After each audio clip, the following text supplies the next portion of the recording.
एक बार राजा कृष्णदेव राय के दरबार में एक विदेशी व्यापारी आया था। इस व्यापारी ने राजा से मुलाकात कर कहा कि उसने सुना है कि राजा के पास कई सारे मंत्री हैं और उसने इन मंत्रियों की बुद्धिमानी के बारे में काफी कुछ सुना है। इस व्यापारी ने राजा से अनुमति मांगी कि वो उनके मंत्रियों के ज्ञान की परीक्षा लेना चाहता है। राजा ने भी उस व्यापारी की बात मान ली और कहा कि वो उनके मंत्रियों की बुद्धिमानी की परीक्षा ले सकते हैं। फिर क्या था, व्यापारी ने राजा को 3 गुड़िया दी। ये तीनों गुड़िया दिखने में एक जैसी थी। गुड़िया राजा को देने के बाद व्यापारी ने राजा से कहा कि आपके मंत्री मुझे 30 दिन के अंदर एक जैसी दिखने वाली इन गुड़ियों में क्या अंतर है ये बताएं।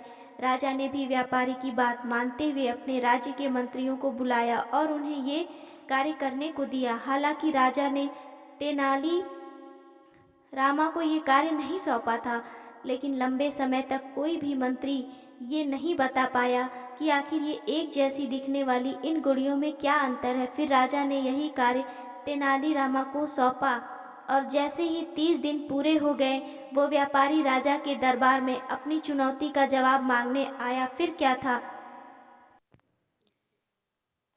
तेनाली रामा ने उस व्यापारी को कहा कि इन 3 गुड़ियों में से एक गुड़िया अच्छी है, एक ठीक ठाक है, जबकि एक बहुत बुरी है। तेनाली रामा के इस जवाब को सुनकर सब हैरान हो गए कि आखिर किस आधार पर तेनाली ने ये जवाब दिया है।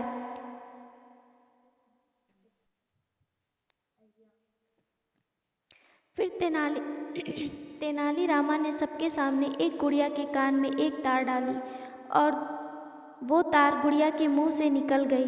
फिर इसी तरह उन्होंने दूसरी गुड़िया के कान में तार डाली और वो उस गुड़िया के दूसरे कान से निकल गई और अंतिम गुड़िया के कान में तार डालने पर वो तार किसी भी जगह से बाहर नहीं निकली।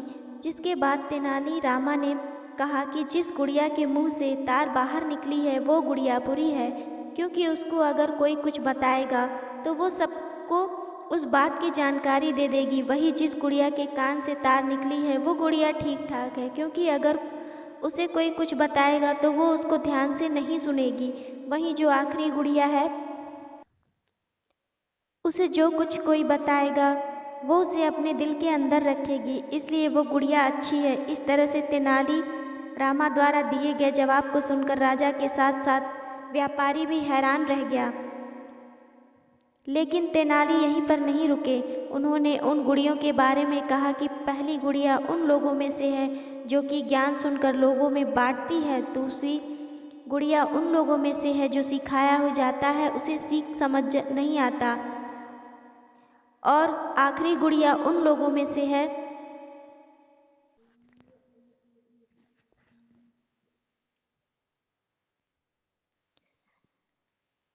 जिसे सिखाया जाता है तो समझ नहीं आता, और आखिरी गुड़िया उन लोगों में से है जो कि ज्ञान को अपने तक ही सीमित रखती है। तेनाली के इस जवाब को सुनकर राजा काफी खुश हुए। उस व्यापारी को भी समझ आ गया कि उसने जो राजा के मंत्री की बुद्धिमानी के बारे में सुना था वो एकदम सही था।